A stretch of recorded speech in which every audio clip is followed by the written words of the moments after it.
예, 북한 최고 지도자의 비자금을 관리하는 노동당 39호실 소속 간부 3명이 최근 국내로 망명한 것으로 전해졌습니다.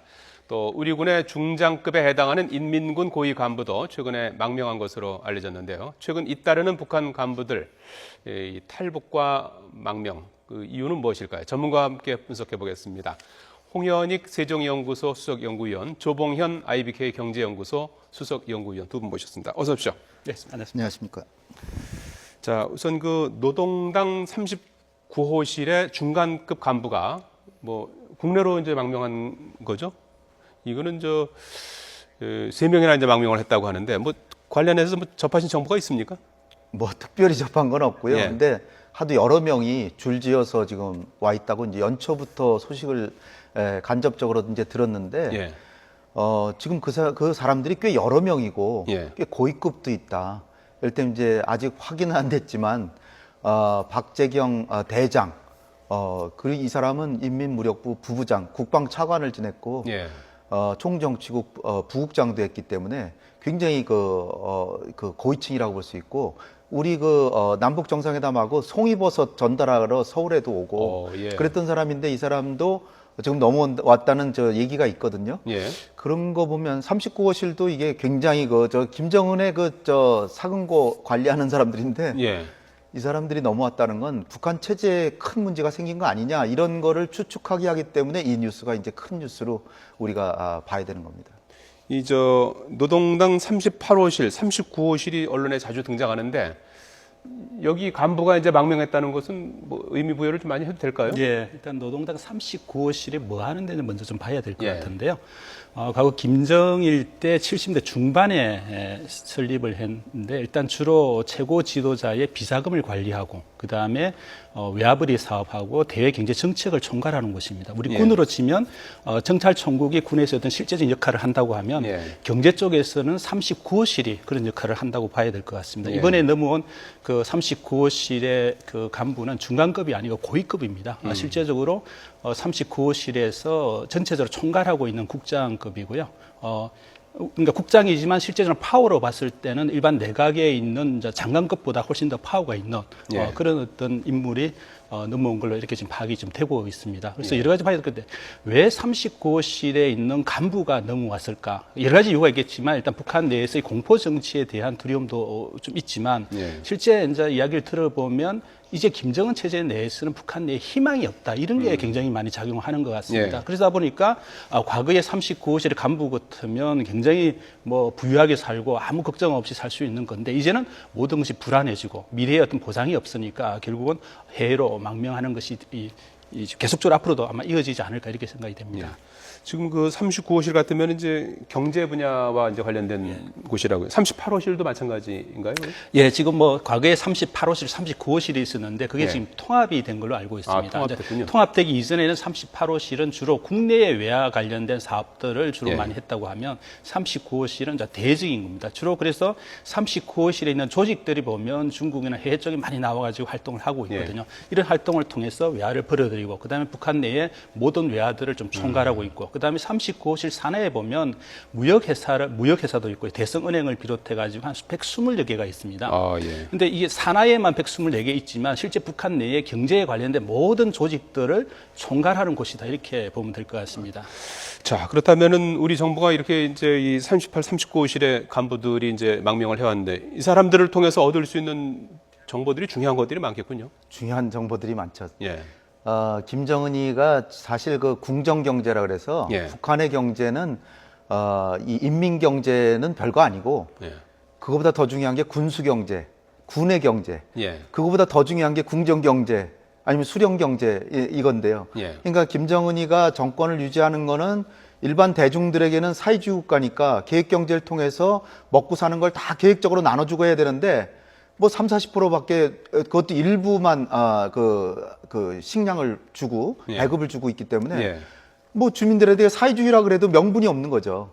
그런데 그 관료들이나 고위 관료들 당군의 고위층들을 자기에게 충성하도록 하기 위해서는 특권을 줘야 되는데 예. 그 특권을 주는 거는 결국은 선군 정치라 그래서 군부에 예산을 많이 주는 것만으로 되는 게 아니고 궁정 경제를 통해서 외국에서 불법적으로나 합법적으로 많은 돈을 모아가지고 그거를 뭐 각종 선물을 한다거나 뭐 이런 걸 해야 되고 자기도 사치를 누려야 되고 자기 아버지 그 묘소도 관리해야 되고 하니까 그리고 수많은 특각을 다 운영해야 되잖아요. 예. 이런 걸 해야 되니까 김정은으로서는 많은 돈이 이제 필요한데 그 돈을 어떻게 구하느냐. 그걸 차단하면 북한은 망하는 겁니다. 네. 근데 그 돈을 어떻게 취득하고 있냐를 알 수 있는 거고요. 아유, 예. 그 다음에 이걸 어떻게 쓰느냐. 그것까지 알 수 있으니까 예. 그것도 한 명이 아니고 여러 명이 왔다니까 북한 체제의 거의 북한 체제 운영의 핵심이 되는 자금줄이 메커니즘을 우리가 파악할 수 있다. 이거 아주 중요한 거죠. 기둥뿌리가 흔들리고 있다 이렇게 봐야 되는 건가요? 김정은이로서는 아마 그 자금줄 같은 걸 변경하고 하는 몹시 큰 진통을 겪어야 될 것을 봅니다. 이 부분을 향후 뭐 남북 관계 이렇게 뭐 협상 카드로도 활용할 수 있는 겁니까? 협상 카드라기보다는 이제 우리가 상당히 협상에서 우위를 점할 수 있는 예. 그리고 김정은의 어떤 목줄을 예. 김정은의 다른 거 하나는 인권입니다. 예. 인권도 그렇지만 이거는 진짜 돈이기 때문에 지금 북한에서 탈북 사태 나는 것도 상당수가 돈과 관련된 게 39호실도 돈이고 예. 다른 그 고위 관료들 탈북하는 것도 다 돈을 못 벌어서 외국에 파견 나가 있는 사람도 업적을 해가지고 자꾸 충성 자금을 보내려는데 조총련 다 붕괴했죠. 예. 조총련에 상당히 돈이 왔는데 예. 북중 관계도 무역은 되지만 그 옛날 같지 않죠. 남북 관계 끊어졌죠. 개성공단밖에 없잖아요. 그러니까 김정은은 비자금을 마련할 길이 불법적인 거 외에는 거의 없거든요. 예. 근데 자꾸 돈을 내려니까 그거를 먹필랑을 못 하니까 추궁당할까 봐 더군다나 막 총살시키고 막 그러니까 그래서 탈북하는 거 아닌가. 예.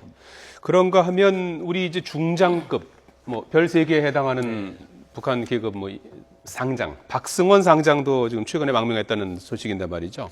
일각에서는 이제 황장엽 비서 이후에 최고위급이다 이런 이제 평가도 나오고 있는데 어떤 인물입니까?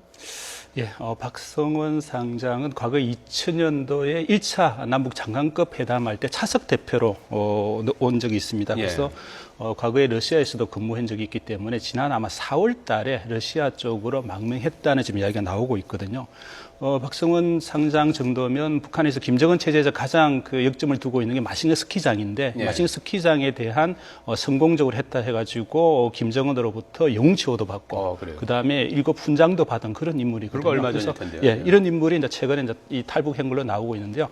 그만큼 북한 내에서는 측근들이 이제는 김정은에 대해서 등을 돌리기 시작한다는 겁니다. 예. 여러 가지 어떤 정보들을 파악해 보면 과거에 김정은의 측근이라고 하는 사람들이 최근에 와가지고 밤에 수면제 없으면 잠을 못 잘 정도로 굉장히 좀 공포에 많이 떨고 있다거든요. 왜냐하면 장성택도 처형했죠. 현정철도 처형할 이런 주위의 어떤 상황들을 보니까 나도 언젠가는 저렇게 당할 수 있다. 이런 어떤 불안감 때문에 많이 좀 탈북을 좀 하고 있는 것으로 보입니다. 예. 특히 이 박성원 이 상장 같은 경우는 실제로 북한 내에서는 이제 과거에 이제 마원춘이라고 국방위원회 설계 담당 국장이 있었는데요.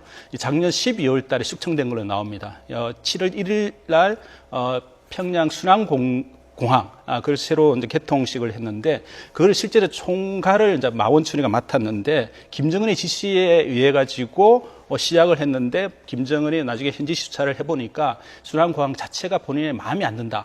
그 다음에 본인이 이야기했던 대로 제대로 안 됐다는 이유만으로 마원천을 처형하면서 거기에 대한 어떤 이 충격 이것 때문에 아마 그 박성원 상장도 최근에 러시아를 통해서 넘어온 게 아닌가 이렇게 추측을 하고 있습니다. 최근에 이렇게 거물급들이 이제 많이 이렇게 망명을 해오고 있는데 말이죠. 예전에도 사실 뭐 간간히 이제 뭐 많이들 이제 망명을 해왔는데 최근에 망명하고 이전과 좀 특별히 다른 게 있습니까? 요즘에 걸 좀 더 좀 눈여겨 봐야 되는 건가요? 최근에는 좀 여러 명이 막 계속 오고 있다는 거죠. 예. 그렇다고 탈북자가 전반적으로 많이 늘은 건 아니고요. 예. 탈북자는 북중 국경을 강화하고 또 북한 경제가 김정은이가 지금 그래도 저렇게 통치하고 있는 거는 북한 경제가 최근 몇 년 동안 완전히 마이너스 성장으로 곤두박질 치지는 않았기 때문에 그런 거예요. 예.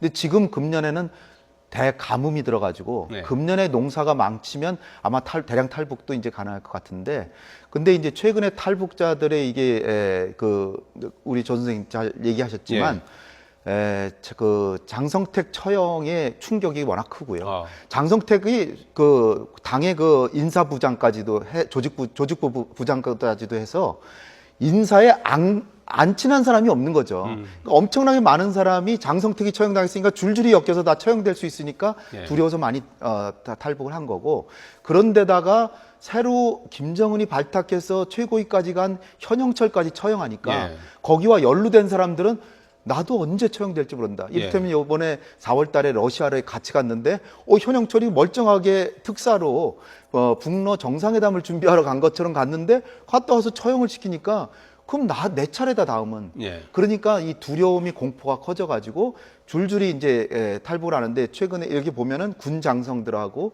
39호실. 예. 그러니까 자금하고 군이 결국 북한 체제를 지탱하는 거잖아요. 이 두 개가 무너지면 김정은이로서는 지금 아마 밤잠 못 자지 않을까, 그러죠. 이렇게 생각이 됩니다.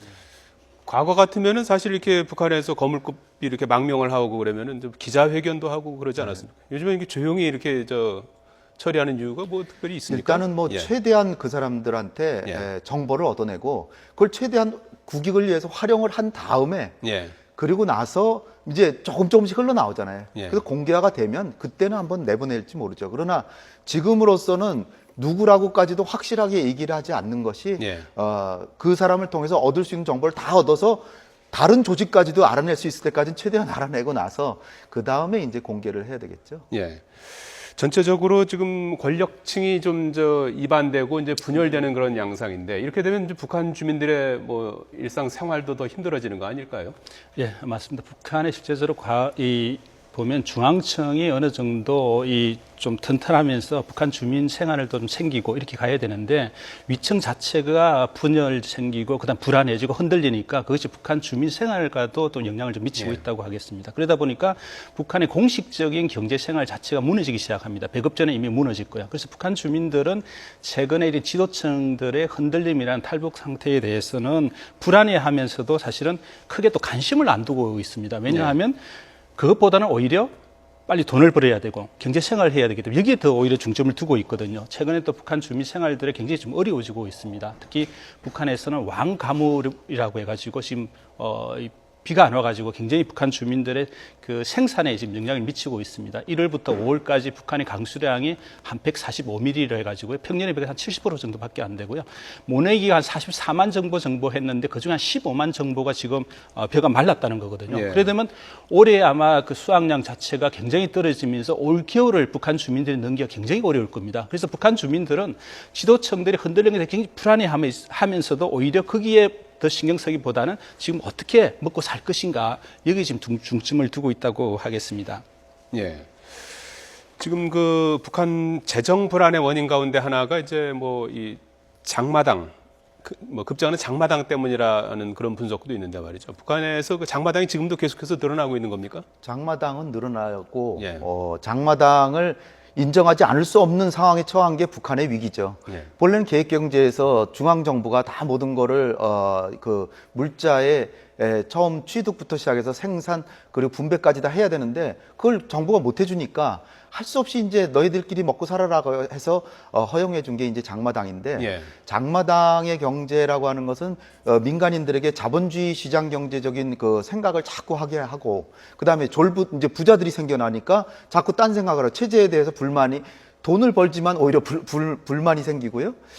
그다음에 이제 위화감을 조성하고, 그리고 또 하나는 중요한 게 그 고위 관료들의 부패를 이야기합니다. 예. 왜냐하면 장마당이 이게 사실 완전히 합법화된 게 아니라 상당히 음성적으로 하다 보니까 뇌물을 주지 않으면 되질 않거든요. 네. 그러니까 이 세금을 통해 가지고 국가 경제로 세금이 활용이 돼야 되는데 그게 아니라 뇌물로 버텨나가고 하니까 그 중앙 정부의 재정은 별로 늘어나지 않는 데다가 체제는 도대체 그 나라의 운영에 하는 일이 없는 거죠. 예. 그렇게 되니까 결국은 김정은이 공허함을 느낄 수밖에 없고, 탄압은 하고 싶은데 탄압하려면 재정적 능력이 있는데 없으니까 딜레마적인 상황에 지금 빠지고 있는 것이죠. 예. 북한 주민들이 뭐 장마당을 많이 찾으면 찾을수록 북한의 경제는 더 좀 어려워질 수 있다. 그건 어떻게 왜냐하면 북한은 이제 공식적인 경제가 작동을 해야만이 결국은 당국 입장에서는 거기서 세수도 벌어들이고 예. 이렇게 가지고 그 재원을 가지고 북한 전체를 어떤 이 통제를 하는데, 현재 북한의 공식 경제 자체가 무너지고 있거든요. 배급제도 무너지고, 그러다 보니까 주민들의 어떤 자발적인 생존 차원에서 장마당이 급속도로 늘어나고 있습니다. 1년에 약 한 30개에서 50개 정도 늘어나고 있거든요. 현재 지금 400개 정도로 지금 늘어났습니다. 아마 내년 되면 더 많이 늘어날 것인데 이러한 장마당은 아무리 활성화된다고 해서 북한 당국 입장에서는 세수에서는 크게 도움이 안 된다는 거죠. 그래서 이런 것이 결국은 북한 내에서는 돈이 없으면 아무것도 못하니까 당국 입장에는 굉장히 지금 불안해하고 있습니다. 그렇다고 장마당 자체를 통제를 할 수가 없습니다. 장마당 자체 통제하면 북한 주민들이 지금 난리 나거든요. 그러다 보니까 사실상에도 묵인하면서 장마당이 지금 많이 이루어지고 있고요.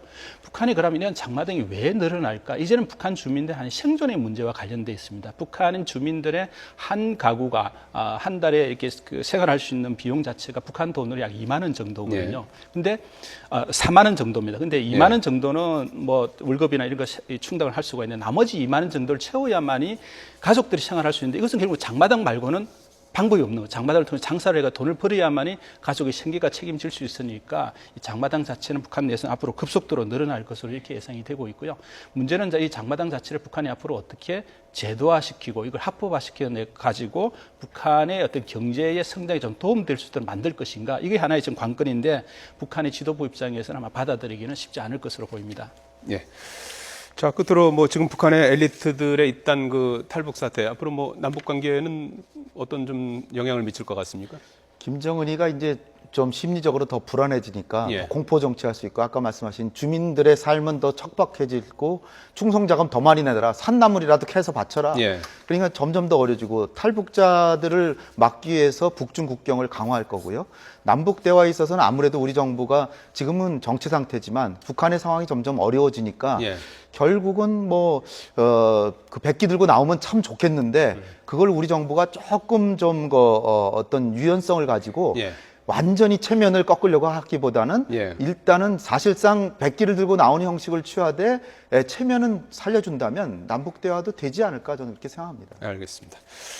자, 북한 간부들의 잇단 탈북과 망명 사태와 관련해서 분석을 좀 해봤습니다. 홍현익 세종연구소 수석연구위원, 조봉현 IBK 경제연구소 수석연구위원이었습니다. 두 분 고맙습니다. 네, 감사합니다. 감사합니다.